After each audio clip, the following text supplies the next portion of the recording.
Good evening, visitors, and welcome to the Australian War Memorial's last post ceremony. My name is Dan Hiscock, and joining us today from the Australian Army is Corporal Eloise Silliphant. We welcome the veterans who have served, those still serving, and the families that love and support them. The live stream of this ceremony is made possible by the Return and Services League of Australia and the RSL and Service Clubs Association, and we welcome members who are watching the broadcast of this ceremony across Australia. During this evening's ceremony, wreaths will be laid at the base of the pool of reflection by visitors to the memorial.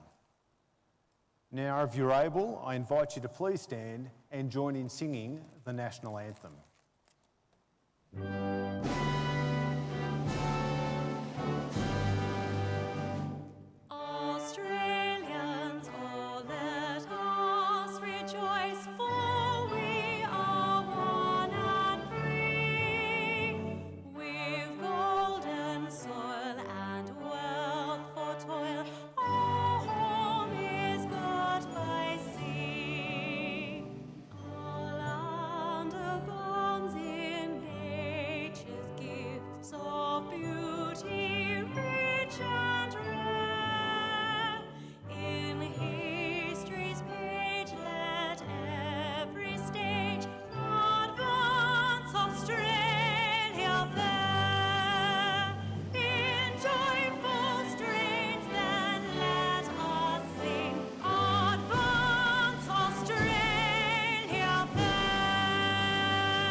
Thank you. If you wish to and you're able, please be seated.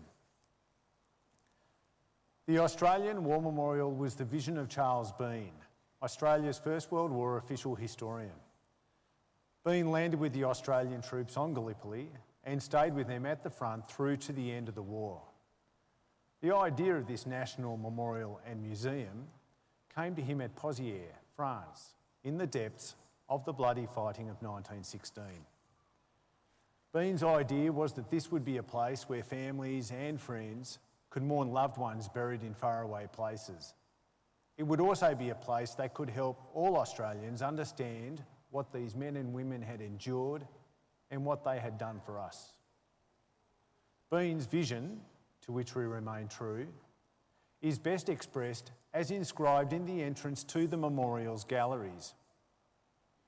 Here is their spirit in the heart of the land they loved, and here we guard the record which they themselves made.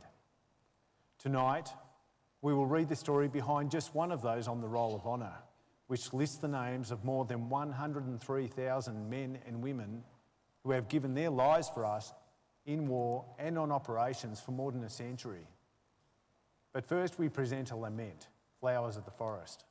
Wreaths or floral tributes will now be laid at the base of the pool of reflection.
Today, we remember and pay tribute to Flying Officer Philip Wyatt Ryan, who was killed during the Second World War.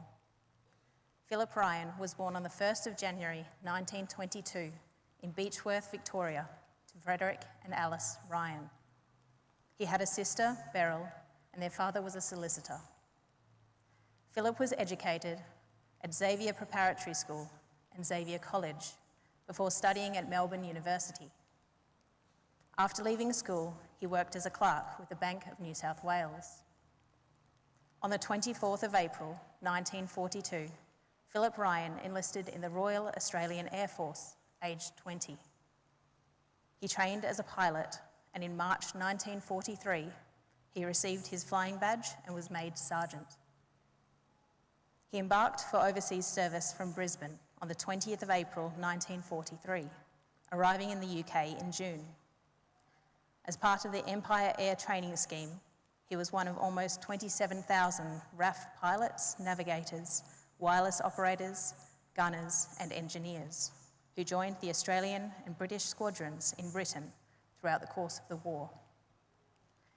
In England, Ryan received further specialist training, and that September he was promoted to flight sergeant.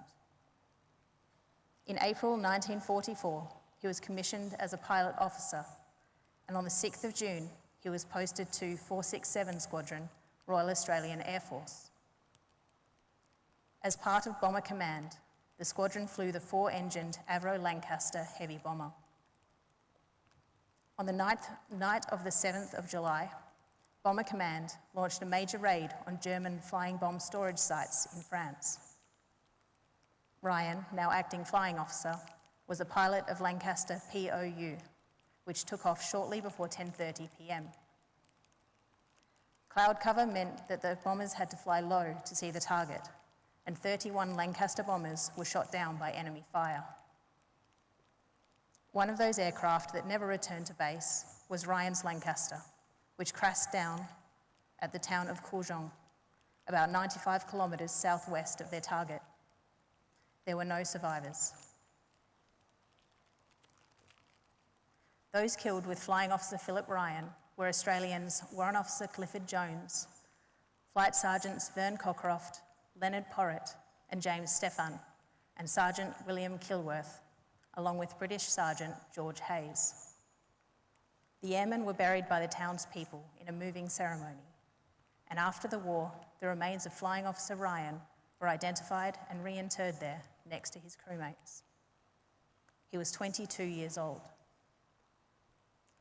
For years afterwards, the people of Courjon held annual ceremonies at the cemetery in honour of the killed airmen, and a monument was erected there in 1951. Flying Officer Philip Ryan's name is listed on the Roll of Honour on my left, amongst almost 40,000 Australians who died while serving in the Second World War. His photograph is displayed today by the Pool of Reflection. This is one of the many stories of service and sacrifice told here at the Australian War Memorial. We now remember Flying Officer Philip Wyatt Ryan, who gave his life for us, for our freedoms, and in the hope of a better world.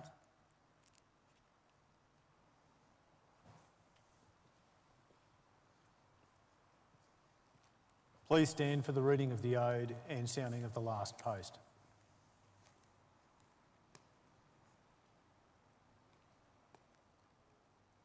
They shall grow not old, as we that are left grow old.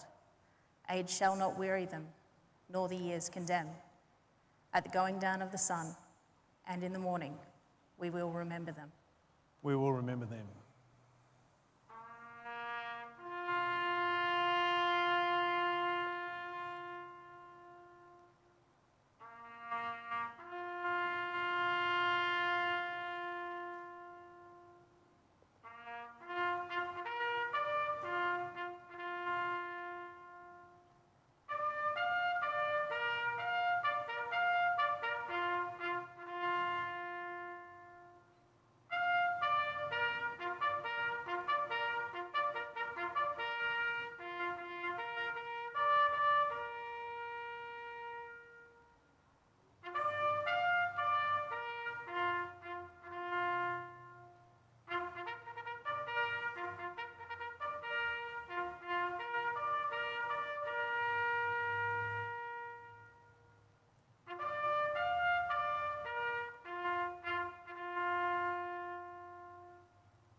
lest we forget.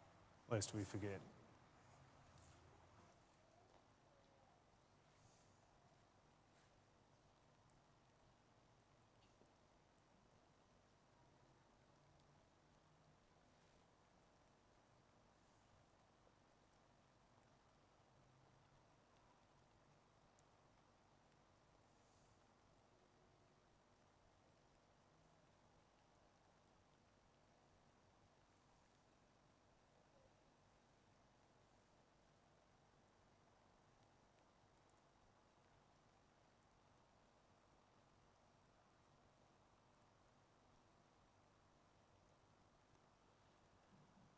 We'll leave you this evening with the words of the memorial's founder, Charles Bean.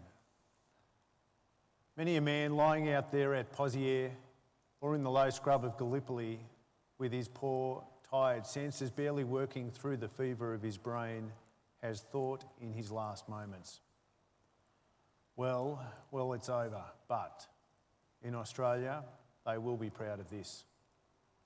Ladies and gentlemen, girls and boys, that concludes the last post ceremony. On behalf of the director, the staff and volunteers, thank you for visiting the Australian War Memorial today and for your continued support during the Memorial's development project. Wish you all a very pleasant evening. Thank you.